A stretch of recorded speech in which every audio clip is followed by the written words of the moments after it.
বাবা, এটা বাবাদের গল্প। দীর্ঘ পথ বাসে ঝুলে পাড়ি দেন বাবারা। জীবন যুদ্ধে ছেঁড়া জোরে জুতো নিয়ে কত বর্ষায় বিপুল পথ হাঁটা। সন্তানের কোনো শখে অপূর্ণ থাকতে দেন না। হাসি মুখে বড় মাংসটা তুলে দেন নিজের সন্তানের পাতে।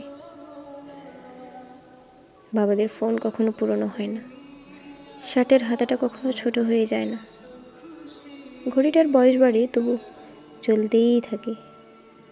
24 ঘন্টায় 36 রকম কাজ, চোখের কোনায় একটু ঘুম। অফিসের লাঞ্চে ক্যান্টিন থেকে তুলে নেন কম দামি সমুচাটাই। বাঁচানো কিছু টাকা দিয়ে যদি আর একটু খুশি করা যায় সন্তানদের। বাবারা তাদের সুবিশাল বাহু দিয়ে আগলে রাখেন তার পুরো পরিবার।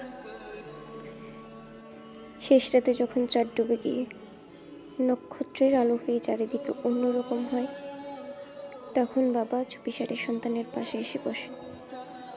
ভাঙা হাসি দিয়ে সযত্নে সন্তানকে ঘুম পাড়ান। প্রতিদিন জন্ম হয় প্রায় 3.5 লক্ষ সন্তানের, আর তার সাথে জন্ম নেই একই অঙ্কের বাবারা।